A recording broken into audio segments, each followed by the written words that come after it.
नमस्कार, स्वागत है आपका connect Bharat news live TV पर और मैं हूं मीनू राठी लेकर आई हूं आपके लिए एक बार फिर कुछ खास खबरें। तो चलिए नजर डालते हैं आज की कुछ खास खबरों पर। संसद का विशेष सत्र, जिसमें भाजपा ने सांसदों को एक लाइन का भी जारी किया। अहम विधायी मुद्दों पर चर्चा की भी बात कही है। 18 से 22 सितंबर के बीच होने वाले संसद के विशेष सत्र के लिए बीजेपी ने पार्टी के सांसदों को एक लाइन का व्हिप जारी किया है। इसमें कहा गया है कि सभी सांसदों को विशेष सत्र के दौरान अहम विधायी मुद्दों पर चर्चा और सरकार के पक्ष का समर्थन करने के लिए मौजूद रहना होगा। 7 सितंबर को बुलाई गई है सर्वदलीय बैठक। गौरतलब है कि संसद का विशेष सत्र 18 सितंबर से शुरू हो रहा है। तो वही केंद्र सरकार ने अब तक इस सत्र को लेकर एजेंडा साफ नहीं किया है, जिसे लेकर विपक्ष लगातार नाराजगी जता रहा है।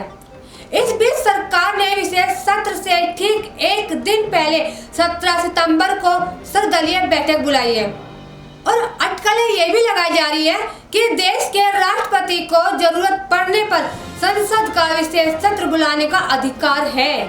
तो वही केंद्र सरकार ने इसी प्रावधान का प्रयोग करते हुए राष्ट्रपति से संसद का विशेष सत्र बुलाने की सिफारिश कर मंजूरी ले चुकी है। ये बैठक संसद के पुराने भवन के बाद नए भवन में होने की जानकारी मिली है। एक रिपोर्ट की माने तो इस दौरान करीब 10 विधेयक पेश किए जा सकते हैं। अभी सरकार की तरफ से संसद का विशेष सत्र बुलाने के बारे में विस्तार से कुछ भी नहीं बताया गया है। लोकसभा सचिवालय सूत्रों का भी इसी बारे में कोई जानकारी नहीं है। सचिवालय के एक वरिष्ठ अधिकारी के मुताबिक संसद का विशेष सत्र पहली बार 1970 के दशक में बुलाया गया था। इसके बाद से कई बार संसद के विशेष सत्र का आयोजन किया गया है। मुंबई के एयरपोर्ट पर कस्टम की टीम ने 1.5 करोड़ कीमत के सोने का पाउडर किया जब्त और ये पाउडर बच्चे के डायपर में छिपा कर लाता था। आपको बता दें कि मुंबई के एयरपोर्ट कस्टम ने सिंगापुर से लौटने वाले एक यात्री के पास से 24 कैरेट सोने का पाउडर बरामद किया है, जिसकी कीमत करीब 1.05 करोड़ रुपए बताई गई है। ये घटना 12 सितंबर की है, जब एक भारतीय परिवार सिंगापुर से लौट रहा था। यात्रियों ने सोने के पाउडर को अपने अंतर्वस्त्र और 3 साल के बच्चे की डायपर के अंदर छिपाकर लाने की कोशिश की थी। हैदराबाद में पंखे के अंदर मिली सोने की चेन। दरअसल हैदराबाद एयरपोर्ट कस्टम ने भी यात्री प्रोफाइलिंग के आधार पर कुआलालंपुर से आ रहे एक पैक्स को रोका था, जिसमें से उन्होंने पंखे के भीतर 636 ग्राम की एक सोने की रिंग जब्त की। इस रिंग की कीमत करीब 38.62 लाख रुपए बताई जा रही है। G20 समिट के सफलता के बाद पाक में बजा भारत का डंका। तो पाक के लोग ही कर रहे हैं पाकिस्तान की मिमिक्री, अपने पाकिस्तान की बुराइयां। वहां की जनता क्या कह रही है वो सुनिए।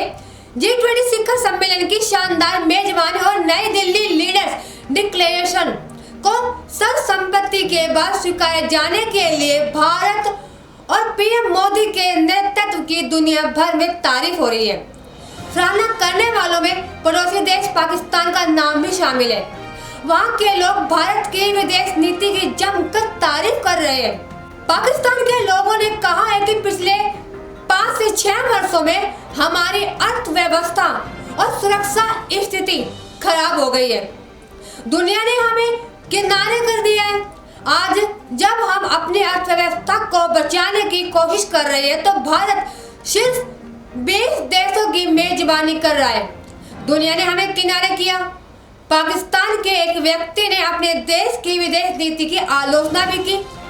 उसने तो यहाँ तक कहा कि मुझे लगता है कि हमें अपनी विदेश नीति में विफल रहे हैं और इसी वजह से G20 शिखर सम्मेलन हमारे पड़ोसी देश में हो रहा है और राष्ट्रीय अध्यक्ष आ रहे हैं। तो वही दूसरे व्यक्ति ने कहा कि भाई पिछले 5 से 6 वर्षों में हमारी अर्थव्यवस्था और सुरक्षा भी खराब होती जा रही है, जिस वजह से दुनिया ने हमें अपने किनारे रख दिया है। वहाँ के पाकिस्तान के एक निवासी ने कहा कि पीएम मोदी की दुनिया के नेताओं के साथ जो तस्वीरें आई है वो दुनिया को भारत की सकारात्मक तस्वीर दिखाने में कामयाब रही है। अब पाकिस्तान को नहीं किया आमंत्रित। तो भाई एक यूजर ने यह भी कहा है कि सऊदी अरब के शहजादा यहाँ नहीं आए लेकिन वो भारत गए, जिससे साफ पता चलता है भाई कि भारत दुनिया के लिए कितना महत्वपूर्ण हो गया है। ये आश्चर्य की बात थी कि बांग्लादेश को आमंत्रित किया गया था लेकिन पाकिस्तान को आमंत्रित नहीं किया गया था। तो वहीं दूसरी तरफ चुनाव आयोग को पत्र लिखकर पाकिस्तान के जो राष्ट्रपति है वो बगावत पर उतर आए हैं। दरअसल पाकिस्तान के राष्ट्रपति आरिफ अली बगावत के मूड में नजर आ रहे हैं। दरअसल उन्होंने पाकिस्तान के चुनाव आयोग को पत्र लिखकर एक तरीके से 6 नवंबर तक आम चुनाव कराने का प्रस्ताव दिया है।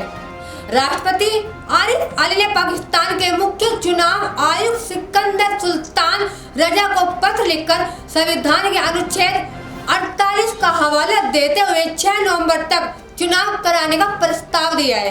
पत्र में राष्ट्रपति आरिफ अलवी ने लिखा है कि संविधान के अनुच्छेद 48 के तहत नेशनल असेंबली की भंग होने के 90 दिनों के भीतर आम चुनाव होने चाहिए। तो वही राष्ट्रपति ने यह भी लिखा है कि पत्र में कि इस अनुच्छेद के तहत पाकिस्तान में आम चुनाव 6 नवंबर तक होना ही चाहिए, क्योंकि 6 नवंबर 2023 को नेशनल असेंबली भंग हुए 89 दिन हो जाएंगे। उल्लेखनीय है कि भाई आरिफ अली इमरान खान की पार्टी तहरीक-ए-इंसाफ के संस्थापक सदस्य हैं। इमरान खान इन दिनों जेल में बंद है। आरिफ अलवी का हाल के कई मामलों में पीटीआई की तरफ झुकाव देखा गया है। आज के लिए बस इतना ही। आगे भी हम आपके लिए लेकर आते रहेंगे कुछ और खास खबरें, तो बने रहिए हमारे channel connect Bharat news live TV पर। नमस्कार।